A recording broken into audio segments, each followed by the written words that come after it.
You're listening to the Elitists podcast, a weekly StarCraft 2 interview podcast. Hell, it's about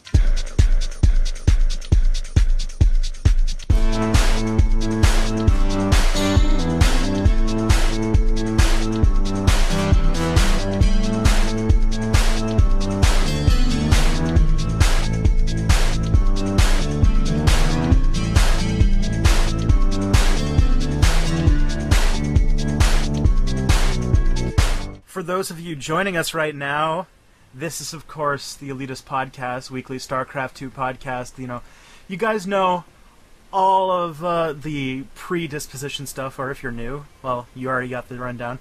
Today, I am joined by not only a pro gamer, but friend of mine, and my own personal, well, not exclusively, but my coach.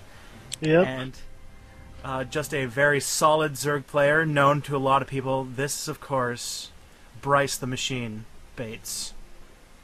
Thank you. It's my pleasure. Did anything I missed? Do you do anything else? I don't know. Do you juggle on the side? I don't know. Well, apparently I'm a pro Diablo 2 player, but we'll see. That's about it. Well, let's go way, way back in time to the year 2004, when you got Okay. started as a Brood War player. What Yep. got you into the genre? You know, it's actually funny.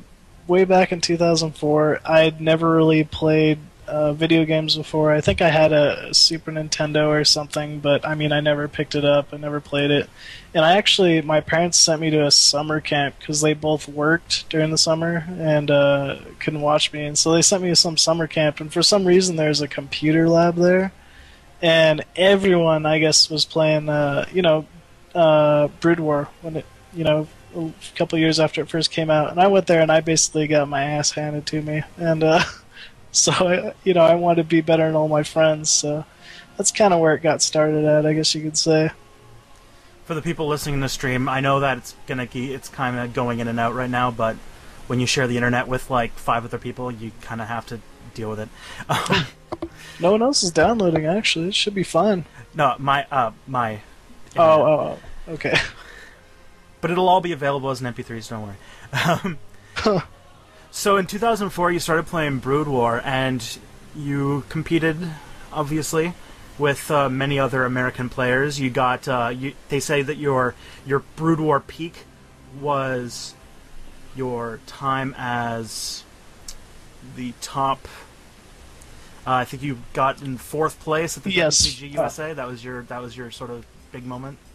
Kind of, I feel like I've actually progressively been getting better, but I guess as far as my ranks goes, it'd probably be around there, or the first TSL is when I kind of hit my peak. I was feeling pretty good about my play. And of course, you've been known as the power drone, or the crazy. Yeah. When there's people who used to, who I've heard that ever disliked anything you did, it was always because they said that, he never does anything, he just makes drones. Yeah, just, I play standard, make a lot of units. I don't know. Honestly, for me, the only reason why I really do it is it's the simplest way for me to practice, If I can just practice a build that I watch a pro do and get it near perfected as far as I can, then I feel like I can play better than if I decided to try and make up my own strategies for the most part, try and play a little creative. I'm definitely not the most creative person, and I'm going to hopefully try and fix that with StarCraft 2 coming out, but we'll see, I guess.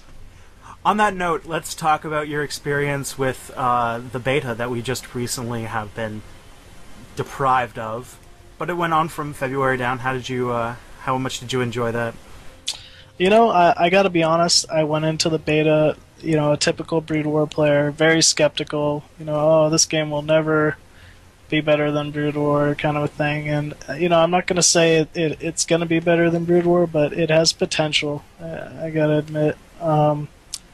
I really like the beta. I like a lot of the players that, are starting to rise up in the beta. It's really been a challenge, and hopefully it's something that, I can rise to the top in. We'll see. We'll see. Well, either way. One of the crowning achievements of the beta, and I think probably you did participate in a handful of tournaments, but Americans kind of sat out a lot when it came to competition in Brood War, or for the beta, unfortunately.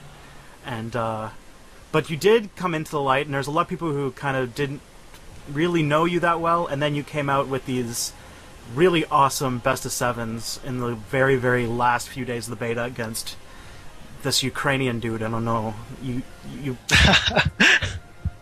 Yeah, maybe some of you have heard of him, White Raw. So how was that? How were those? It was tough, you know. I gotta admit, I'm not sure if maybe White Raw had underestimated me for the first series or not. I'd like to not think so, you know, just to make myself feel a little better, but I gotta say, probably my crowning achievement so far in the beta would be beating White Raw in that first best of 7 4-1. And well, don't short sell yourself to the other two. You did take the second set all the way to an ace match, and you know yeah. If you count all the games won and lost, he basically won one more game than you over the entire time.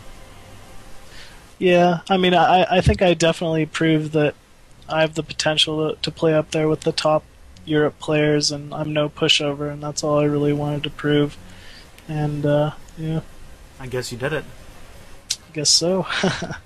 So, your future in StarCraft 2 is just to be one of the top Zerg players ever. You know, I set my standards pretty high, and I pushed myself pretty far. I'm going to go ahead and say that, personally, I want to become the best StarCraft 2 player. I mean, I'm not sure how realistic that's going to be, but, you know, you got to shoot for the stars, you know? It's a tall order, but you guys, with some of the stuff you've been doing, we'll talk about it a little bit later, but some of the stuff you guys have been doing with the house and everything like that, you're setting yourself up for something that has not existed in the U.S. scene. Oh, has not existed to this extent in the U.S. scene.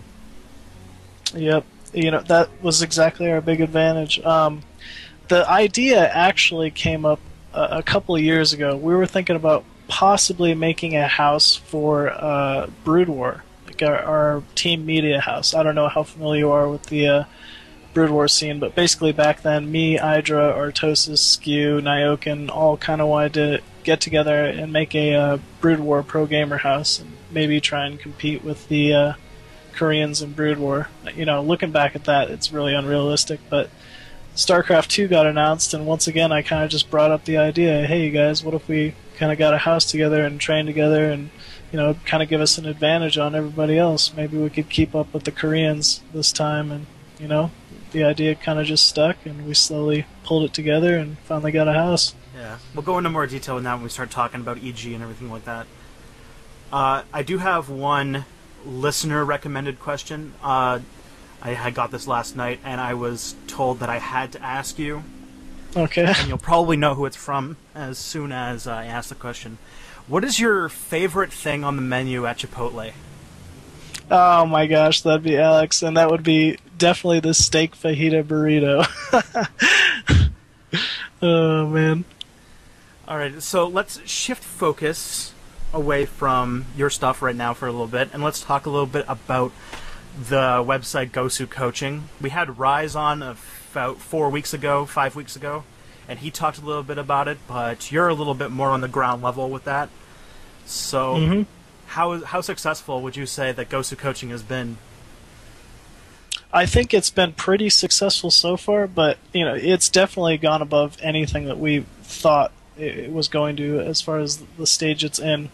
You know, we haven't even done everything yet. Gosu Coaching is going to grow, and we're making sure it's going to grow. You know, as far as you're saying about success, it's been successful so far. You know, we've been coaching the community, bringing everybody up. Keeping you know, the rent paid, keeping the food in your stomach. Yep, exactly. Paying my rent and keeping food in my stomach, and yeah, it's pretty much been everything we'd hoped for and more. So, could you give us sort of more of the abstract of what this, what Gosu Coaching was intended to be? Like, just pretend you're Jeff and you're trying to be like, you know, this is what Gosu Coaching is going to be, and then sort of look up at the stars and tell us like what it was sort of designed to be.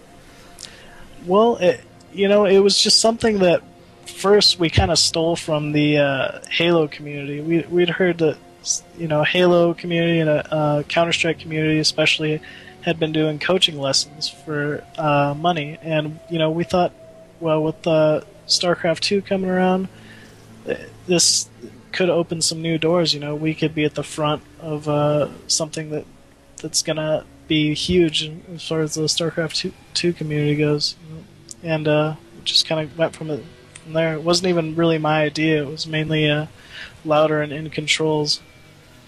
Now, what is do you guys have anything planned or anything idealized to do beyond the coaching? Like, it's sort of, you're trying to sort of create like a community, a website. There's been a lot of interesting like replay posting and social networking. Is there any